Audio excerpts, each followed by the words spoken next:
Yo, what's going on tonight, man? There's a lot of stuff that happened in the past few days that blew the whole narrative around Charlie Kirk's assassination out of the water. Man, I got a lot of stuff that I want to share with you tonight. That there's a lot of circumstantial proofs that what did it was an inside job, that it wasn't some 22-year-old with a house with a dude who lived with him who was a furry or whatever they were trying to push. I totally believe that they did it. I totally believe that it was an inside job, and most likely his wife was in on it. Allegedly, this is all allegedly, but I believe it was an inside job by his own organization. So I'm gonna start by playing the latest findings about what happened regarding the videos and footage regarding the shooting and the assassination of Charlie Kirk. Let's start with this. And kill Charlie Kirk. Charlie Kirk's Israeli security detail killed Charlie Kirk, and Charlie Kirk's assassin is caught on tape. Blake Bednar has brought us this video. We'll break it down. Take a look at this. Here it is from the wide angle. Watch Charlie Kirk's right side of his t-shirt. Watch the lavalier lapel mic. Do you see it explode? Let's bring it in just a little bit closer. Watch this. Put it in a freeze frame. That is the explosion from Charlie Kirk's lavalier lapel mic. Want to see it again? Bring it in closer. Remember when we told you that that was absolutely an exit wound? Yeah, it is. Check the trajectory of the round that was deployed from that lavalier lapel mic. That went directly from Charlie Kirk's lapel. That went directly from underneath Charlie Kirk's white t-shirt up through his neck and created the exit wound that we told you was an exit wound immediately when we saw that exit wound. You see that? It went straight from his chest up through his shirt and through his neck. Because all that bullshit that they've been trying to push, especially his TPUSA members, that they're trying to say that he had a man of steel type of neck. He had a magical neck that stopped the bullet. It was all bullshit. This is bullshit, because you know this type of bullshit that they try to gaslight you to believe in, just like everything else, that it was a magic bullet, it was a magic wound, it was a magic bone density in his bones in his neck that stopped the bullet from going and killing anybody else beside him. No, it just killed him and it stayed in his body. Bullshit. That is complete bullshit. Let's continue. First we had exploding pagers, now we have exploding mics. Do you remember the vector analysis from John Bray? That proves that all of the activity came from the mic that Charlie Kirk was wearing. Remember the palm gun guy in the brown shirt, that shadowy looking guy with the sunglasses? Now I want you to pay real attention to that dude, because as soon as he did that motion with his sleeve, which I believe is the trigger, as soon as he did that motion, you can hear the explosion or the bullet going through. Let's watch. Yeah, he pushes the detonator. Clear as day. Counting gang violence. Great. And you can see, I'll play the video again, I apologize, but you can see it in his face that he wasn't surprised, he wasn't disheveled, he wasn't in a moment of panic like everybody else beside him. He was looking straight at him while he was falling and dying from his wound. Look at this. Clear as day. Counting gang violence. Great.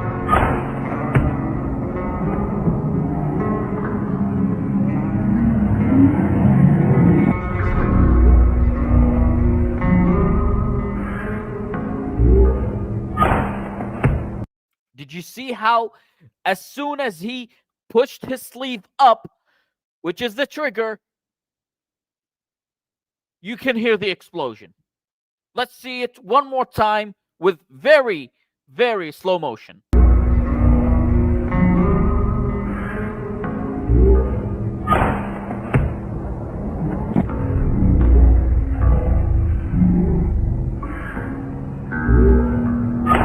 That's the assassin.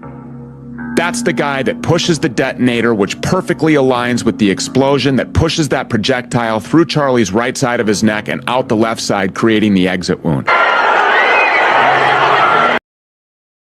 Dude, that's because you blind as fuck. Go watch it again. Let's continue.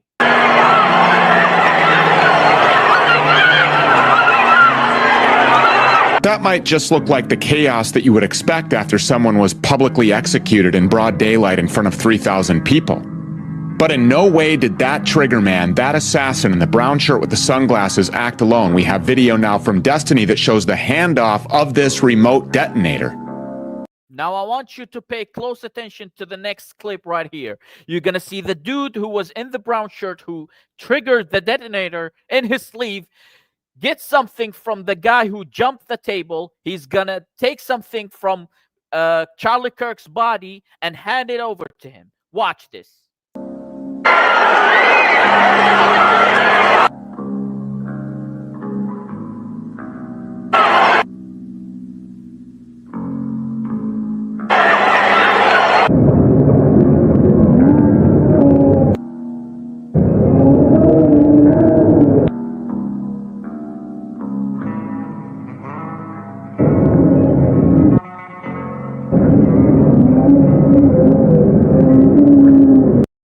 Did you see that?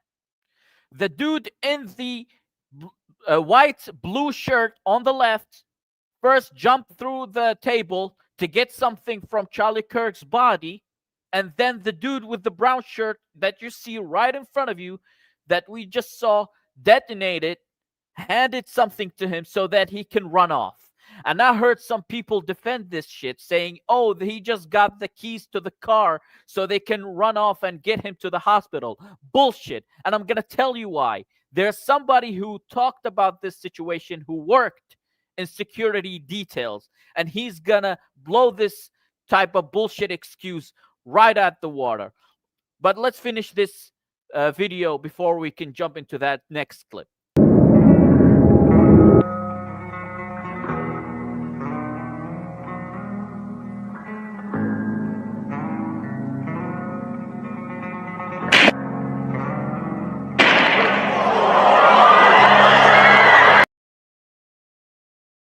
Now, this is the video, and I'm going to show you the security detail who blew that excuse that they were getting the car keys to go into getting his body to the hospital. Polo, he puts it in his pocket. I posted a video about the security guards passing things off to each other and giving each other attaboys like, good job. People were saying, well, the reason why they're doing that is those were car keys. The problem with this narrative is security never carries car keys. With BW, I've done Background Asia, I've done tons of contracting companies, I've guarded billionaires, John McAfee, some others I can't even disclose.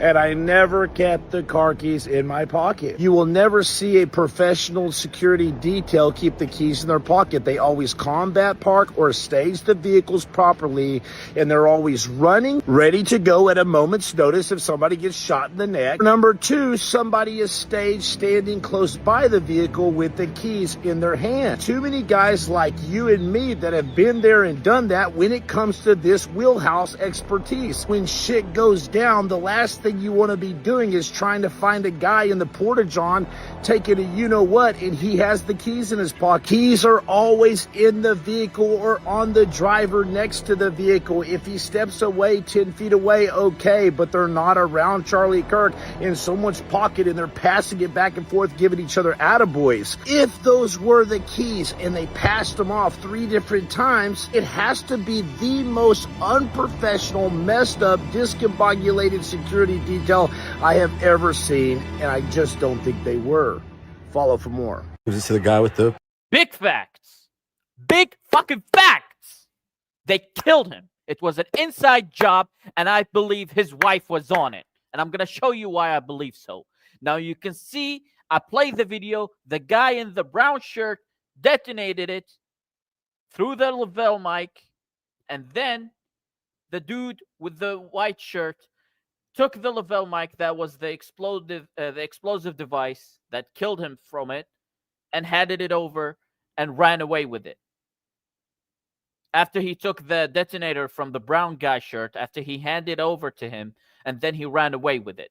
Now, let me play another thing that's refuting the narrative that the dude with the sniper took it and disemblated it and took it off of him with a screwdriver and put it in his backpack. Let's watch this.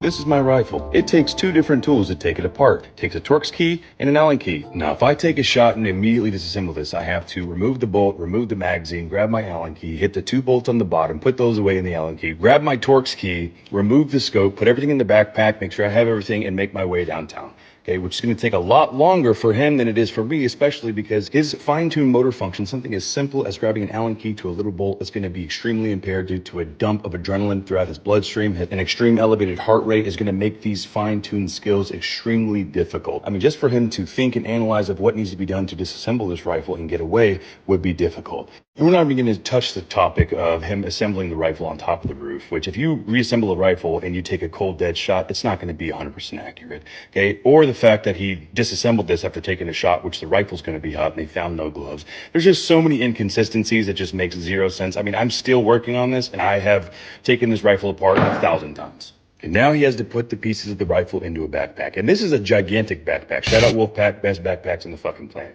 Anyways, as you can see, this barrel broken down does not fit in this backpack. And this is a big boy, way bigger than the one that he was carrying. Okay. I put the rifle stock in here and guess what? It doesn't fit. It sticks out. Now let's just say for sake of argument that he put these in his pant leg and he was walking. These are still so long broken down that he would not be able to walk straight. He wouldn't be able to bend his legs. And Mr. Samuel, why we're still talking about it? Because we are talking about the implications that they're gonna use with that type of messaging about who did it and why he did it, and the type of things that they're gonna push because of that. They made him a martyr, and then they're gonna usher a whole lot of censorship, a whole lot of police state with that thing, and a whole lot of radicalizations coming through your way because of it. Now let's continue. You believe that they took the dude took him out with the rifle and put it in his backpack after he reassembled it on the roof, and he has to zero the scope again to make an accurate shot, which you can't do without shooting. So that whole shit is out of the water. That whole shit is out of the question. It doesn't make sense. And I showed the video that the dude with the brown shirt in the front seats did it with the explosive microphone that they put on Charlie Kirk himself. And I showed the video how he detonated it. It was right straight on camera. Now let's continue. Doesn't make fucking sense.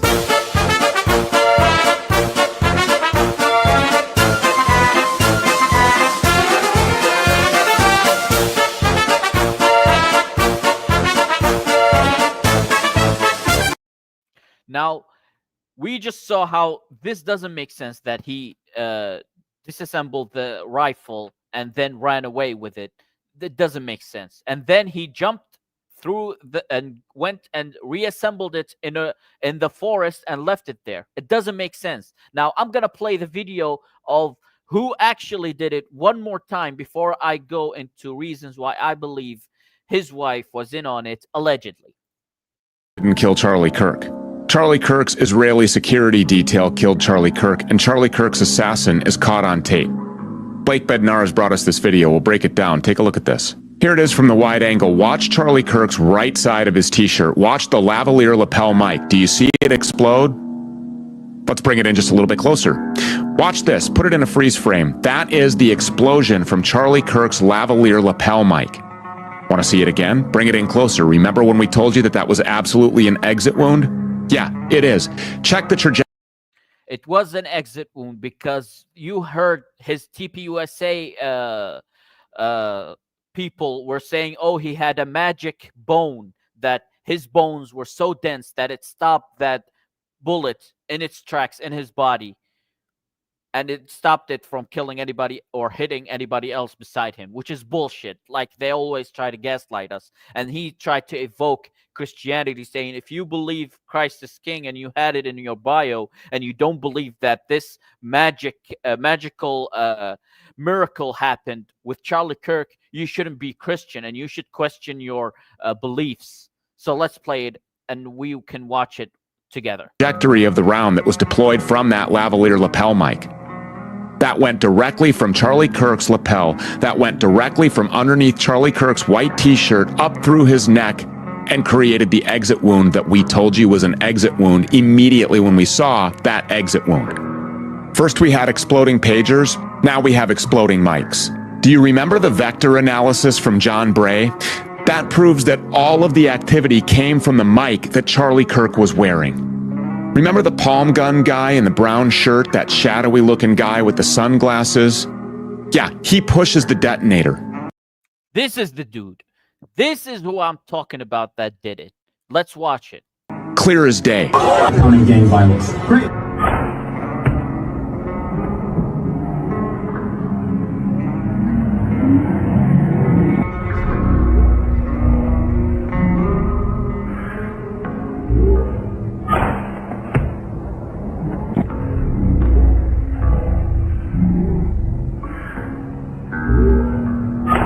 That's the assassin. That's the guy that pushes the detonator, which perfectly aligns with the explosion that pushes that projectile through Charlie's right side of his neck and out the left side, creating the exit wound. Now, didn't you see it with your own eyes? I'm going to play it one more time, and you see how perfectly in sync with the explosion sound or the bullet sound you heard on video. Look how as soon as he pushes his sleeve up, you heard it. That's the assassin. That's the guy that pushes the detonator, which perfectly aligns with the explosion that pushes that projectile through Charlie's right side of his neck and out the left side, creating the exit wound.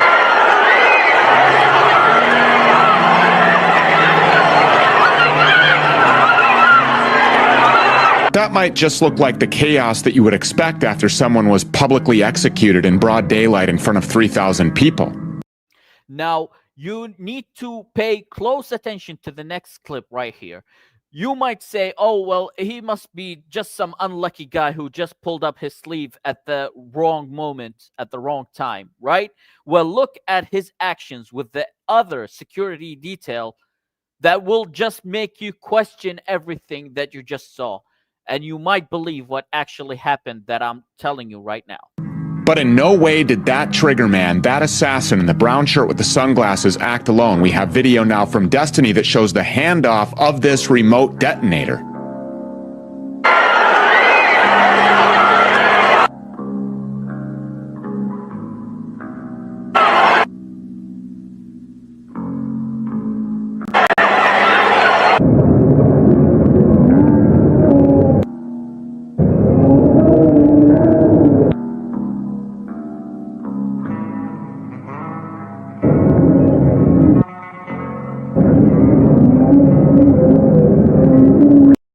Did you see that? Did you see with your own eyes what just happened? The dude in the white and blue shirt jumped off the table over to Charlie Kirk's body, grabbed something from him, and then the dude with the brown shirt came over, handed something to him, and then they ran off. And I already played the video of the security detail who said that it's not like what they were giving the excuse that it was car keys so they can get him to the hospital, because no security detail worth their salt would keep the car keys in their pockets in a moment of chaos like that, because the dude who's handling the car would be sitting or standing right beside the car for any emergency or any thing that occurs.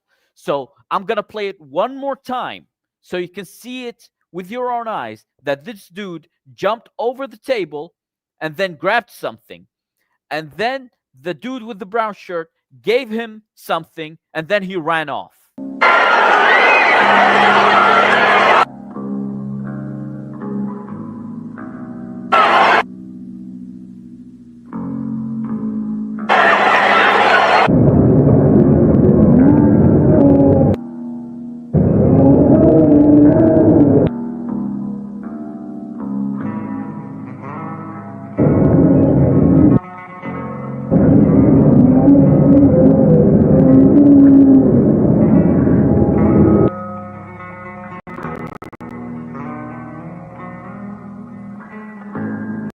mean, it can't be any more clearer. I apologize. It can't be any more clearer than that. Now, you saw it with your own eyes. Now, I'm going to play you a video that shows that Charlie Kirk himself, why I believe this was an inside job from his own organization, is because 1 week before his assassination, he was implementing a new guy, put him at the COO position so he can look through the finances of the organization, because he was seeing a lot of money was disappearing without a trace. So he put somebody in, and you can read the memo, which I will play for you right now.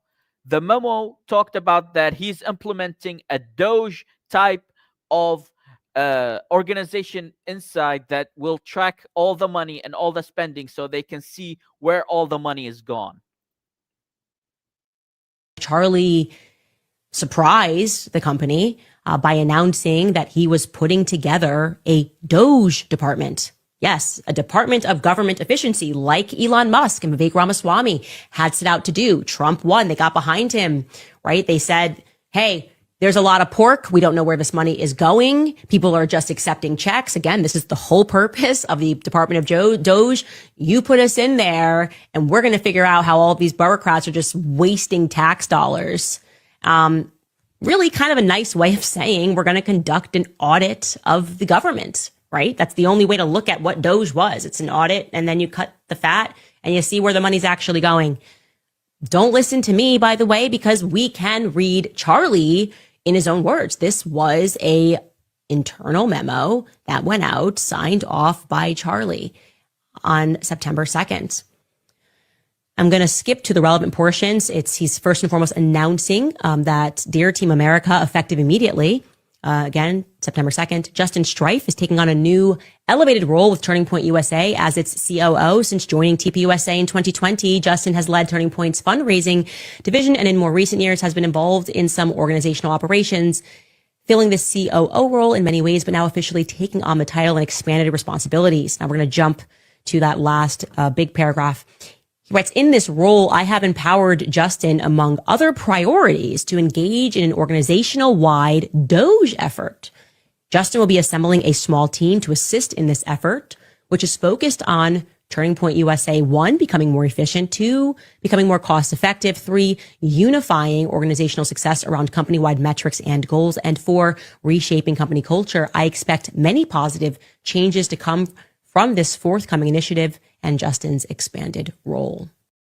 Now you see the memo that he put out, that he's implementing this type of audits into the organization. And just because of that, 1 week later, he's gone. And you see the dudes who were running the organizations with him went on Patrick Bet Davis, or David, or whatever his name is. They went on his podcast smearing Candace Owens, saying that she didn't actually have any connection with Charlie Kirk, and she wasn't in any type of event with. She didn't do any event with Turning Point USA for years, which was a lie. And I'm gonna show you exactly why. This was Candace Owens 1 year ago. So that lie that she wasn't involved with Turning Point USA for years, plural, was a lie. And you can see it right here. Take a call from somebody. They did. They called me and they said, Candace, something very weird is happening. The Daily Wire has sent somebody secretly to record you, an intern, a PR intern, to secretly record you, to catch you in a bad moment. Now, this was a TPUSA type of event that was made for women, like conservative women, and she was one of the speakers in that event, which was the speakers of that event were handpicked by Charlie. So that was a smear and a lie by TPUSA members to discredit Candace Owens, because she was getting real close about them taking him out because of the audit that he was doing. In a bad light. And to be fair, it is never the fault of a person when their employer is sending them to do something that isn't good, but I would really love it if Ariana stood up. Okay, maybe that's a little too intimidating for you too, but apparently she got an email at 10 p.m., hopped on a plane, is pretending to be a student. And so I do just want to say to Ben Shapiro, enough. Come out into the light. Really, come on. Let's do this debate. Stop sending interns to do your dirty work. So that clip is from a women's conference in 2024, specifically a Turning Point women's conference. And the guests, including Candace Owens, were handpicked by Charlie. Okay? Handpicked. So Charlie handpicked Candace to speak at this event. Coincidentally, this was in June of 2024. Candace Owens was fired from the Daily Wire, which is run by Ben Shapiro, in March of 2024. Okay? And so I can literally back this up as well, because I got a crazy text this morning from an anonymous source, and you can believe me if you want. I don't really care. Hopefully I'll be able to say who it was eventually, but right now I can't. But they confirmed this to be the absolute truth. This is what the text said. So you can see with your own eyes that she was handpicked by Charlie Kirk. She spoke at that event. She had a huge beef with Ben Shapiro because he fired her because she started to question the war in Gaza and the Israeli narrative and propaganda. And that's why he got her out of there and started doing this bullshit, sneaky way, trying to get her down, trying to paint her as some crazy wacko lady. And that's why they had this whole beef throughout 2024. And I remember it vividly. And I remember that video of her calling him out for sending this intern to try to record her in a sting operation so they can paint her in a more bad light. And somebody gave her the heads up to tell her, hey, they doing that. And she called him out on stage to call him out on his bullshit ways. The holes in the evidence where evil is taking up residence. Just incredible. Let me, specifically because last night on her show, she said that she was. Check this out. I just don't even get this one. How can you say that I have not spoken at a Turning Point USA conference in years when I literally went on tour with Turning Point USA on college campuses last year? Like, that's just incredible. Let me first start off by saying, I don't know Candace. I didn't know Charlie personally, but I know a lot of people that were very close to them. A few people that were very, very close to them. Now, here's the thing. If I'm wrong, I'll be the first to admit it. But the thing is, I don't think I am. Based on everything that I'm seeing, based on everything I just showed you, and based on the fact that the people that I don't know Charlie or Candace, like I said, but I know people that are very close to them, specifically like an Ian Carroll, okay? Ian Carroll's a good friend of mine. He ran Candace's show for a while she was on maternity leave. Ian Carroll doesn't have a dishonest bone in his body. I would probably trust Ian Carroll with my kids. Okay? So when I see all these people coming at Candace and saying, and again, I don't know Candace, but all these people that are saying, oh, they don't have a relationship, they had a falling out, none of this is actually true. And then I have people like my friend Ian who are saying that's absolutely not true. That's absolutely false. And then on top of that, I have this person who I also trust sending me a text message and saying this is absolute garbage. And anybody that's trying to say they didn't have a relationship is insane. I'm going to side with those people. And so the question that you guys should be asking, the question we should all be asking is this. Why are they trying to kill the relationship between Candace and Charlie? And it's kind of obvious. Candace is flying pretty freaking close to the sun right now. Candace is on to everything. Candace is basically dismantling this entire thing single-handedly.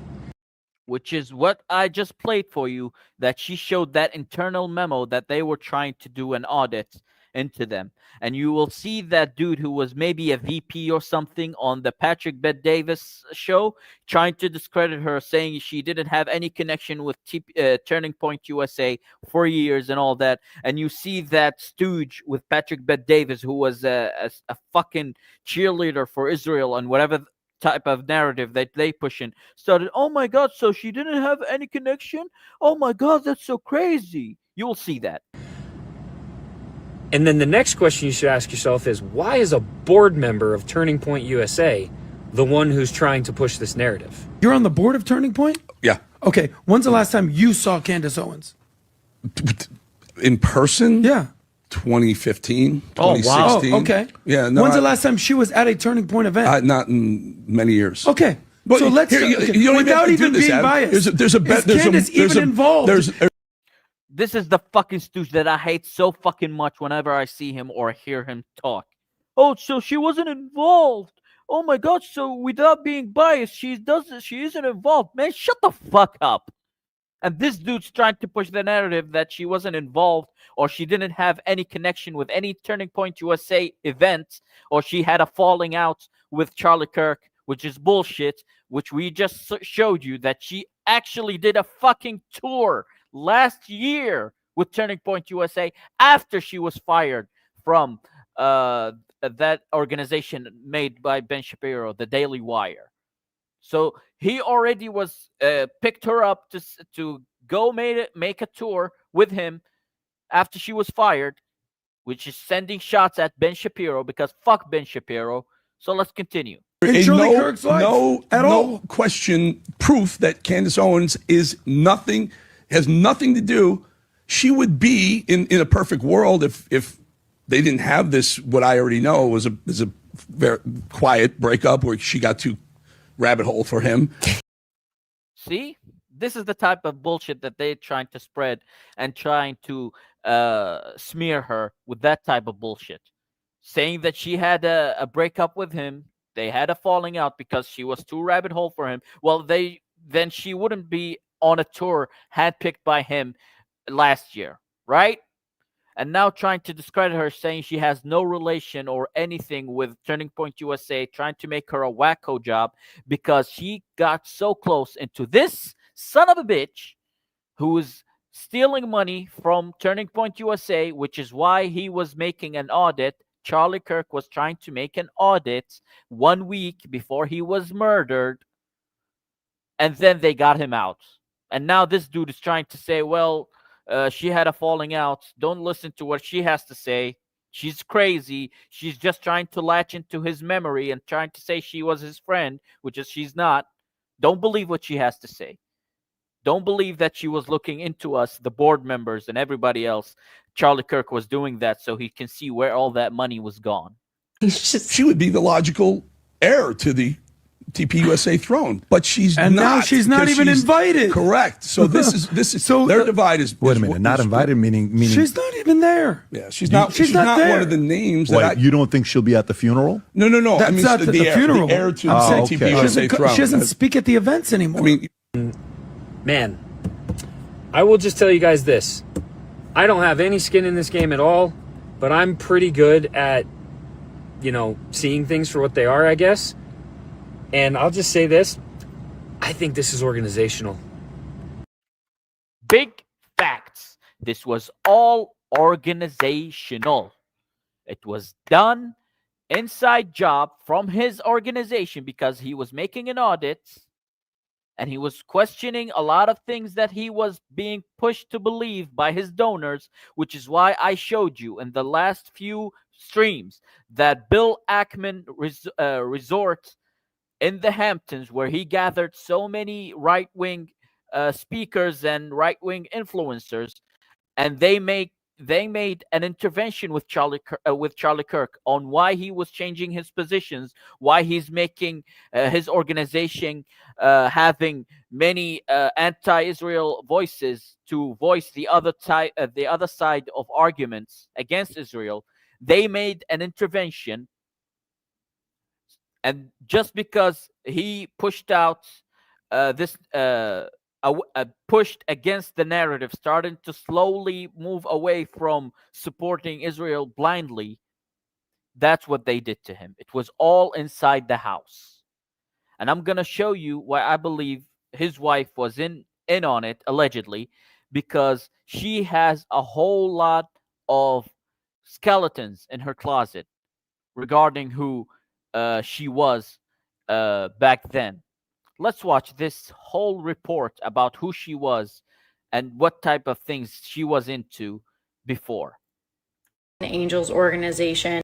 Hey, what's up? I did a deep dive last night into Erika Kirk or Erika Francie's Romanian Angels organization, which was an organization that was linked with the US military and accused of trafficking underage girls in Romania. Now, since this issue started going viral, pop-ups like this, which I have never seen before in my entire life, have started showing up on Google. So utilizing Google to try and find this information is probably not going to deem fruitful. The main sources we're going to use today, and I will post the articles right here, are G4 Media, Active News, and, excuse me, I'm going to try and pronounce this, Stripent Ruviata, which are all Romanian news organizations, as well as a video posted to the video sharing site Vimeo, Vimeo, that features Erika Kirk talking about this organization directly. Now, that Vimeo video is about 3 minutes long. So for the sake of time, I'm not going to play it, but I do encourage you to go look it up while it is still available because it's posted on her personal Vimeo page at Erika France V. It's titled Romanian Angels. So just to go over timelines here, in 2012, Erika Kirk, then Erika France V, competed in the 2012 Miss USA pageant as Miss Arizona, started working for Donald Trump, and then immediately after that went to Romania and posted this following video on her Vimeo page 12 years ago. Okay, so this video was posted 12 years ago on her personal page, and most of the video is just clips of her giving gifts to orphans. However, I want to pay attention to this thank you message at the end that thanks Colonel Busher, because his name is going to come up again. Essentially, Romanian Angels was an organization that connected Romanian orphans to members of the U.S. military, and under the guise of giving them gifts. The person and the organization that she thanks at the end of that video, Colonel Busher and Associate United Hands Romania, have proven ties to child trafficking at multiple different points of their time in Romania. And his wife, Erika Kirk, was leading that organization. She was in the forefront of these type of activities. Let's continue. According to ctnews.ro, Associate United Hands Romania had close ties with the U.S. military at the Black Sea Rotational Force 17.1 and at the Mihal Kogalsanu military base. Now, forgive me for these pronunciations. I don't speak Romanian. In this article from January of 2020 from activenews.ro, I translated it, so let me just read it to you. It says, a former translator from the American base in Kogalsanu accuses a real brothel operated here, where minors were brought in. The woman filed a criminal complaint with DICOT, D-I-I-C-O-T, requesting that the Kogalsanu file be connected to the Carousel Develsalu file. DICOT is the branch of the Romanian government that investigates organized crime. Now, for background, the Carousel Develsalu file was a criminal case in which a 18-year-old girl and a 15-year-old girl, Louisa and Alexandra, respectively, disappeared under alarming circumstances, shockingly close to a U.S. military base in Romania. Now, I want you to know one thing before I continue the video. The whole thing with trafficking and getting girls to do sexual favors near military bases is a worldwide phenomenon that's happening near any United States military base. You can go and look it up on Google or whatever type of news search engine.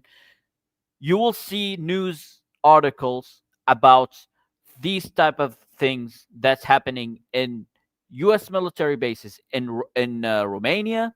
You can find it in South Korea. You can find it in Japan. All of these things are happening near United States military bases. And it's done by these type of organizations that Erika Kirk used to run. Let's continue. And when they caught the person that they accused of kidnapping both girls, the locals had said that that man had close ties with the U.S. military base in Romania. Now, backing it up to Colonel Busher of the U.S. Army, Erika's bestie, okay? I'm going to go back to that article from January 2020. The carousel case in the summer of 2019 brought the Devsalu base to the forefront. That's the military base, with voices linking the disappearances of the two girls to human trafficking networks and the military unit hosting American troops. The translator cited at the beginning of this article is named Anna Maria Nusinu, who claims that a real brothel operated in this military unit and on this military base, where underage girls were brought here to satisfy the desires of some soldiers. Nusinu notified the prosecutor's office about this brothel on the premises of the military base, and although there was an extensive investigation carried out by the American and Romanian authorities, an agreement signed in 2001 between the two countries was invoked. In that agreement, Romania ceded the right of investigation to the U.S. military. So did you hear that? They had them on the ropes. They found the evidence. They found the victims. They linked it up with all the people who were doing that thing, and they were trying to get them to sue them, a criminal charge against the U.S. military base and the people who were running it. They invoked the deal with the Romanian government that you can't sue us and you can't seek any legal action against us. Anytime there were crimes committed on a U.S. military base in Romania, those crimes could not be investigated by Romanian authorities. They were then investigated internally by the U.S. military. The article then says, among those who would have benefited from the services of the young girls brought to the Kogal-Nisanu base would have been the commander of the Black Sea Area Support Team, Colonel Otto Busher. Remember that name? It was the dude who Erika Kirk was thanking in her video. Helped by his right-hand senior adjunct platoon leader, Lloyd Sparks. So, the very person that Erika was thanking at the end of that Vimeo video that I showed you is then implemented in child sex trafficking crimes. The article goes on to say, the document contains absolutely incredible information and details, which the author of the complaint, Anna Maria Nusinu, argues with concrete evidence in which under normal conditions would have led to convictions and long prison terms. However, since we are talking about military interests, the US and NATO, these are forces that always try to put these matters on the back burner whenever such scandals explode in the public space, the journalist writes. The case was effectively buried when the Americans invoked this agreement that they had with Romania that essentially prohibits Romanian authorities from investigating these crimes and hands over all investigative authority to the United States military.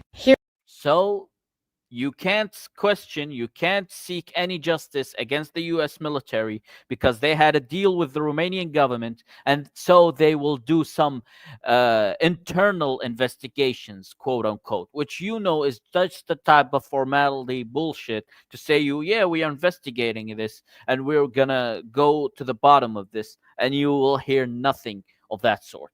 Here is another article from activenews.ro that provides further proof that Colonel Otto Busher, the person that Erika thanked for helping her with the orphans, was directly involved in these trafficking crimes. In that article, there are translations of his messages where he is negotiating prices for underage girls. So at the very least, the person she was running that organization with, the U.S. military officer that was helping her do these things, has at multiple points been implicated in trafficking Romanian minors to U.S. military bases. And at the very least, we deserve some kind of explanation as to why she left Romania, why the organization just stopped operating, and why all of this information regarding that man, her connections to him, and what Romanian Angels did while in Romania, while on that U.S. military base, has been essentially scrubbed from Google. Now, let's recap all what we just heard from this long video. She was doing a Romanian Angel, the name of the organization that she was running in Romania, Erika Kirk, and she was running it with this officer named Charles, and that dude was implicated multiple times in investigative reports and his own messages where he was negotiating prices for trafficked minors. And she was running an orphanage. She was running an orphanage type of organization that connected those orphans with the U.S. military. How fucking convenient. And even if we are to assume that maybe she found out about everything and left, why wouldn't you speak up? Why wouldn't you use the power that you now hold to hold the U.S. military accountable and talk about the horrific experience that you had being associated with child traffickers in Romania? That's weird to me.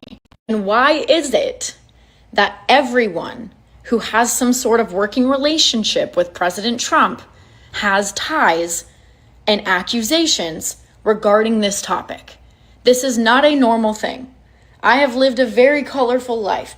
Never in my life have I landed myself in a situation where there were even accusations, even a rumor of me being affiliated with underage child trafficking. Everything about it is fishy. So thank you for coming on this ride with me. We have now reached an 8-minute mark. I think that is ample time. I will continue reporting back if I find anything else. Now that is one of the reasons that I believe she was in on it and she knew it was going to happen to him. The organization itself, Turning Point USA, was getting angsty because he was getting an audit into the board members and the organization itself, because there was a lot of checks and a lot of money that was disappearing from the organization, and he was trying to make an audit into it. And I showed you the memo that was published 1 week to all the members of the organization, to all the employees. It was published 1 week before his assassination. And now you can see that also one of the subjects that he was talking about, that it was the Epstein files and all the child trafficking and all of that. Maybe he wanted those lists to be implemented, to be all the lists to be taken to the public, but maybe his wife didn't want that. Let me show you another thing. Competes in Miss USA, a pageant owned by ... Trump. Okay, want to know something really weird? So she had said in a podcast that she had never competed in pageants and had never done any modeling before, until one day she receives an invitation in the mail to become a model and start doing pageants. And the pageants that she started doing were Miss USA pageants owned by Trump. So she modeled for Trump. She was one of Trump's pageant girls. But did you know that she was also a casting director at the same time that she was doing all of this stuff for Trump? Now, she doesn't specify on her website if she worked as a casting director for Trump, but around the time that she was claiming to be a casting director, she also owned a ministry that was working with the U.S. military in Romania. The area in Romania where she was operating this ministry had a bunch of locals accusing these evangelical ministries of kidnapping children and trafficking them out of the country. These children were being found in the UK, in Israel, and were also being sent to undisclosed private islands. Locals demanded authorities... Did you hear that? Undisclosed local islands. Private islands, I apologize. Undisclosed private islands. So I wonder what type of islands she was sending those kids to. Look into it, but they never did. Now, Charlie Kirk really wanted the Epstein files released, but did his wife? Prior to marrying Charlie Kirk, she was a multi-millionaire on her own, and since his passing, she's also amassed all of his wealth plus an additional at least $5 million in donations. She's currently considered the most powerful woman in the United States, with mega fans begging her to run as vice president in 2028.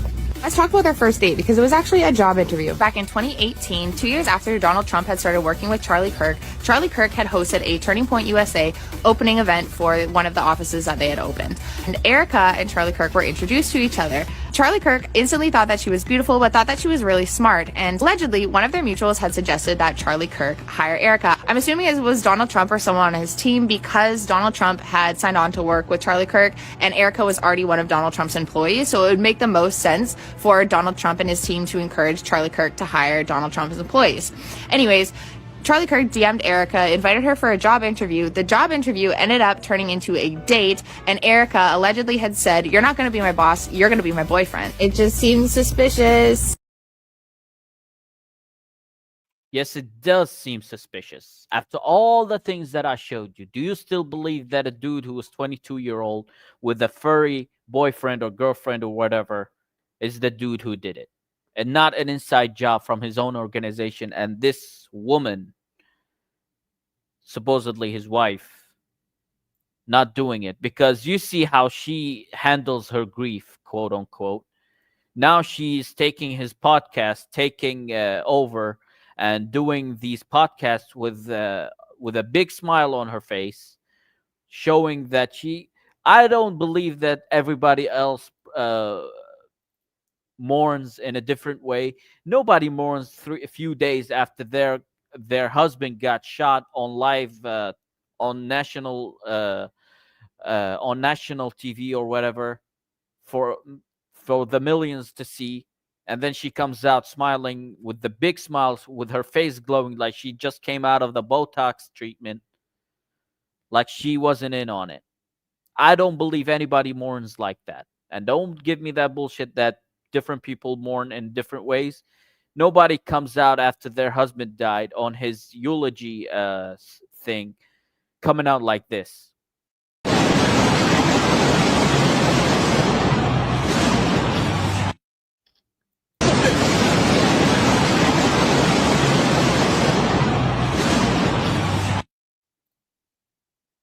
Because you see how she was trying to act like she was mourning, or she was emotional in the moment when she took the stage and talking about it. Look at her horrible acting.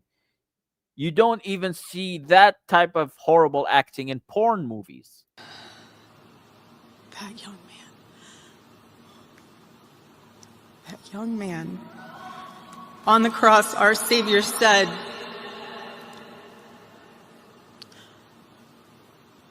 "Father, forgive them, for they not know what they do." That man, that young man,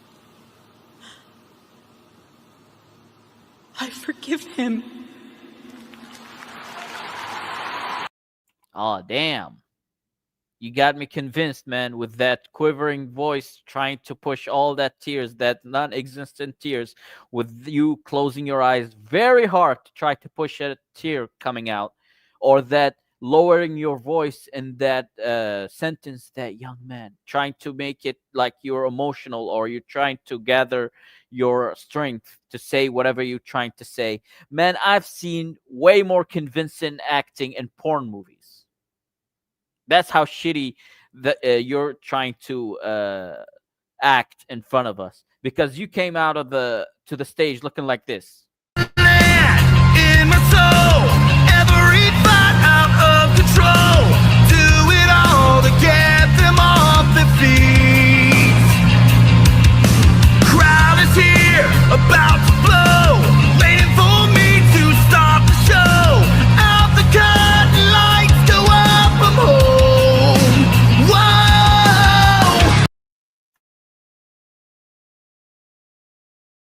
Now, do you believe that lady was sad about what happened? I don't believe it for a minute. Coming out on stage, trying to act like she's emotional, or trying to give a powerful speech about how she forgives the shooter of her husband, with the acting that's worse than a C-tier type of movie, a bootleg movie.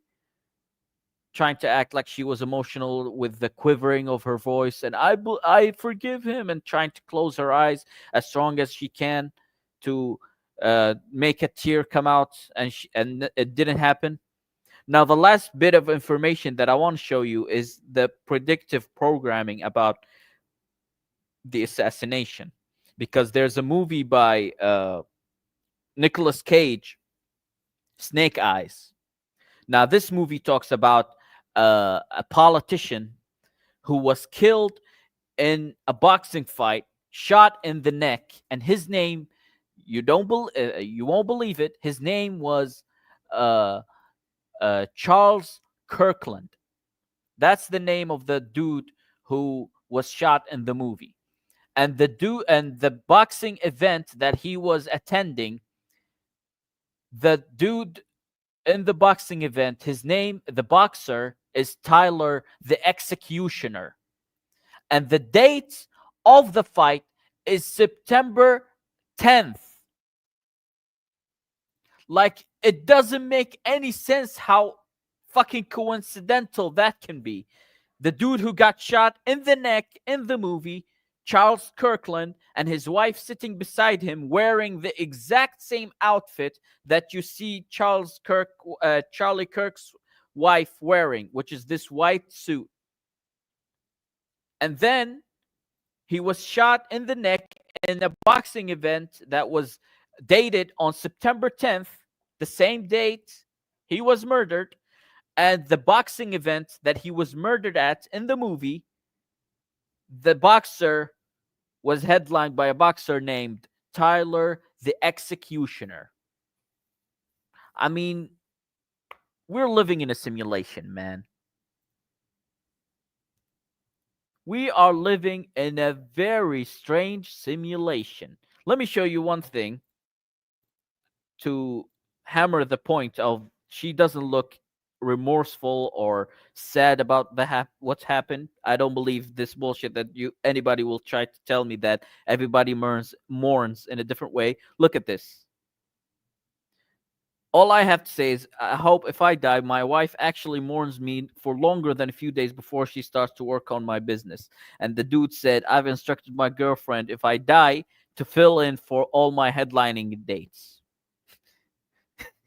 Man, this is funny. And I'm gonna show you the video of the thing with the movie.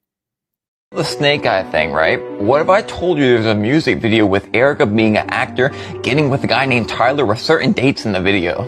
Not just 9/10, which we know what that is, but also 10/10. What is 10/10 supposed to be? Y'all, I cannot even believe this, but we know the music industry is practicing divination and summoning demons to write their music. And you'll never guess who married Tyler and Erika in the music video. So first off, credit where credit is due. There's this guy named Ian Atta over there on Twitter, and he got a message from Chris. Chris says there's a music video by Emerson Drive called She's My Kind of Crazy. And in the video, there's some questionable numbers and questionable relationships. Iron, Ra, Atta, Ma. It is 2025, y'all. Learn Pig Latin. I had to record this very carefully so I can show you guys. All we're doing in this video is going over a really cool music video. So the actress in the music video, which you know who that is, actually commented on this 13 years ago. What a blast Tyler and I had shooting the video with you guys. This is in the end of the video when they're ziplining. 9/10 and 10/10. What in the world is 10/10? Now, forget this video for a second. He was talking about the music video that she was into, but I'm gonna show you the movie Snake Eyes that is way too coincidental with what actually happened. I'm gonna show you the video right now. Hold on, let me have some opening for it. Hold on, there you go.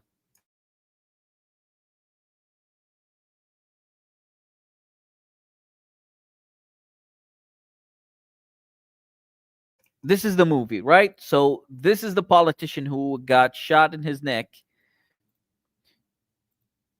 in the event, and his wife sitting next to him wearing the same type of outfit, which is a white suit next to him. Now we're gonna see that the Snake Eyes movie, made in 1998 by Nicolas Cage as a star of the movie. And you see that he got shot in the neck. Hold on.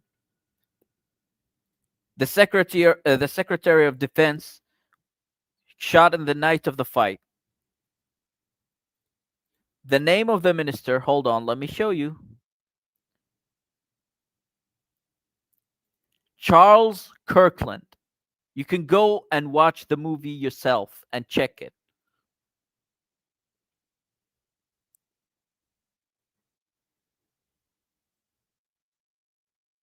So the murderer of the assassin, supposedly his name is Tyler Robinson, right? Now check the name of the boxer in that event.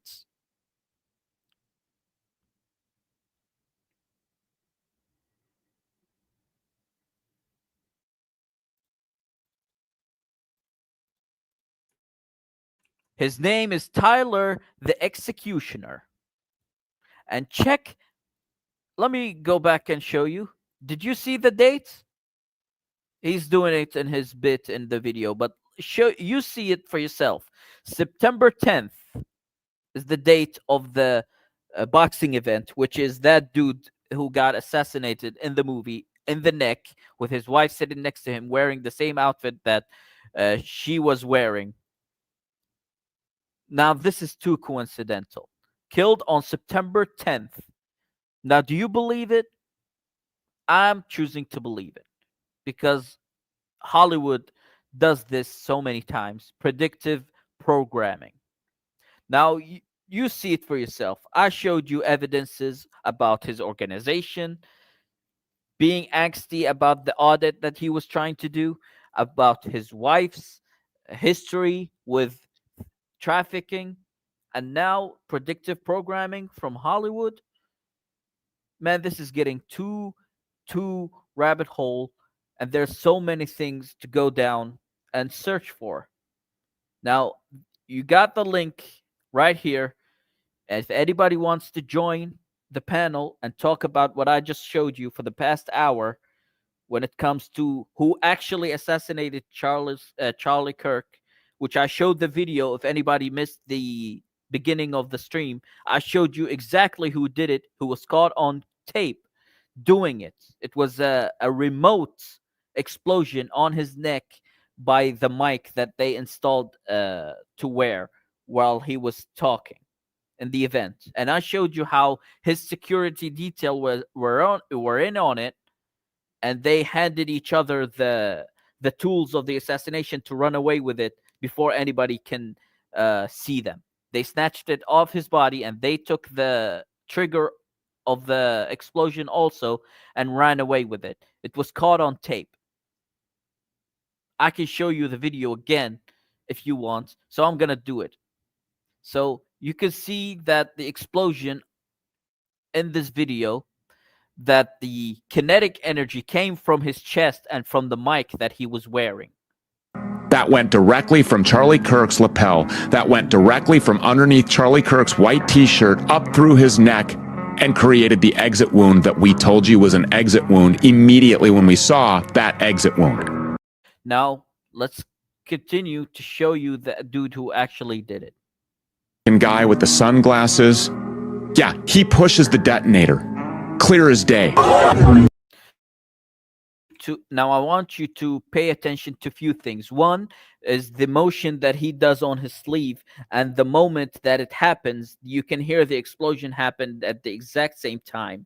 And also his face expressions or his demeanor when it happens. You can see everybody else around him panicking, but he looks dead stone at the body without any emotion on his face. Gang violence. Great.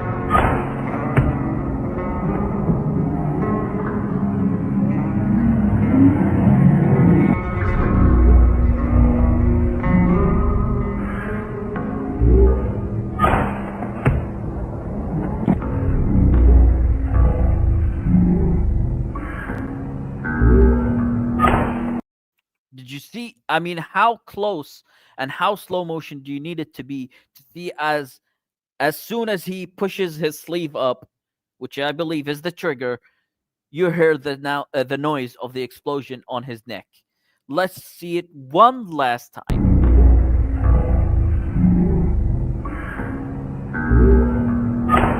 That's the assassin. I mean, do you need any more proof or things to see with your own eyes to believe it? And now I want you to pay close attention to that dude who is wearing a brown shirt. What he's gonna do in the next clip with the dude with the white and blue shirt, and what they gonna do. You can see that I'm gonna show you play by play, and I'm gonna analyze it or tell you what you're seeing. But I'm gonna let you. I'm gonna let the video play, and you can watch for yourself and see if you see what I see.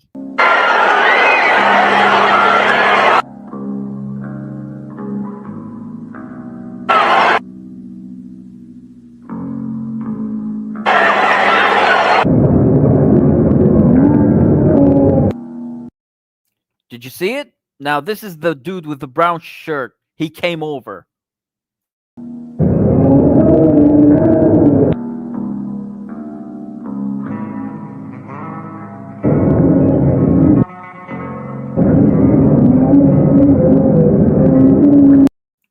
Did you see that? I'm gonna play it without the clip playing. I'm just gonna scroll by. He jumped over the table. Then he grabbed something from his body. Then he moved to the right to wait for the dude in the brown shirt to come over. The dude with the brown shirt came over, handed him something, and the dude ran away. And some people tried to excuse this or give the explanation that it was car keys, which is bullshit, because I played a video of somebody who used to work as a security detail who said nobody worth their salt would have the car keys in their pocket or that far away from the car in case of emergency happens. The dude with that handles the car or the car keys would stand by the car itself or sit inside it. So whenever an emergency occurs, they be right on foot or right on standby to face whatever they're trying to face. So you can see that they were handing each other the trigger and the explosive device that actually committed the acts. So the video, I want you to keep it in your inventory, save it, share it, find it, whatever you want, clip it, however you want, and keep it in your phones, because this is the actual truth about what actually happened.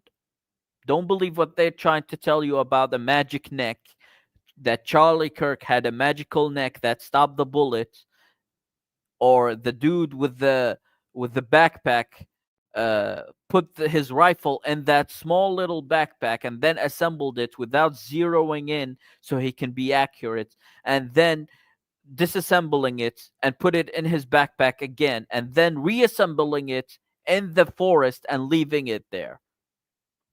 So don't believe anything of them trying to gaslight you.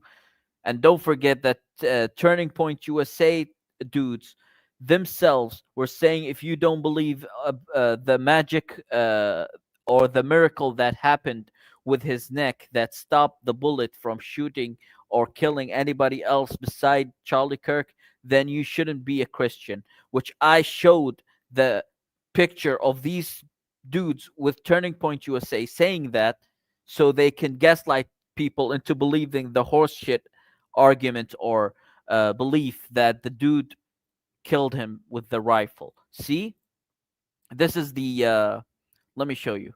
So this is the tweets from these people. I don't know if you can see it because it's kind of blurry and it's kind of pixelated because of the small screen, but I'm gonna read it for you.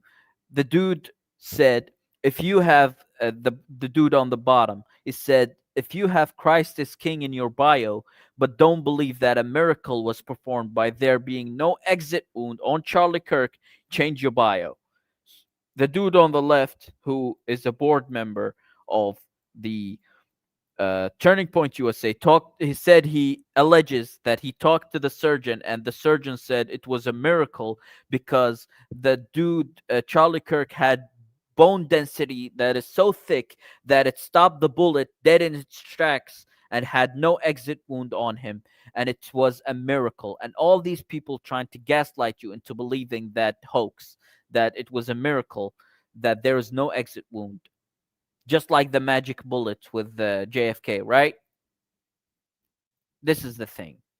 Don't believe all the bullshit that they're trying to push you.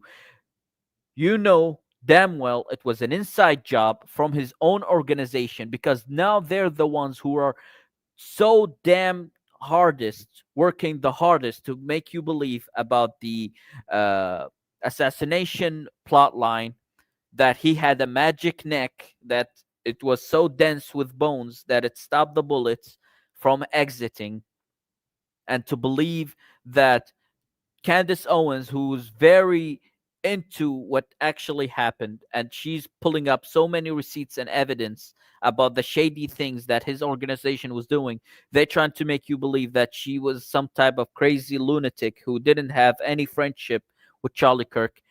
With all these things, that way they were caught lying or misrepresenting the truth or make gaslighting you into it. Wouldn't you now believe that it was an inside job from his own organization, in connection, in cahoots with his donors like Bill Ackman, who was hammering him in that Hampton uh, spot where they gathered all these right-wing speakers, and they had an intervention with him. These people had something to do with it. These people were the ones behind it. And I gave you all the facts, I gave you all the receipts that talked about this situation, all in chronological order and all in connection of the dots to whoever might be involved, his wife, his organization, or whatever. So I want you to go back and watch all the videos that I put up, all the streams that I showed, all the receipts that I had. But that's it, man. I thank everybody who came up, everybody who left a comment, anybody who stayed and stuck through to watch all the things that I had to show you in this stream. I thank everybody. It was a great stream, actually. I'm gonna do a next stream a few days from now about the dude who murdered his minor girlfriend, because they were in on him, that he was worried that they will put his ass in jail. So he got rid of her, where they found her deteriorating body in the trunk of his car. I don't know if you heard of that story, but it was a big fucking story that happened for like 2 weeks, 3 weeks now, and I don't know if it's picking up the steam like it used to be, but I'm gonna cover it in a few days. I'm gonna do another stream that's gonna cover that story. So thanks everybody for coming up. Thanks everybody for showing up on the video, on the stream. It was very enjoyable to share all these information with you, and I hope that all of you will keep your eyes wide open. So have a good night.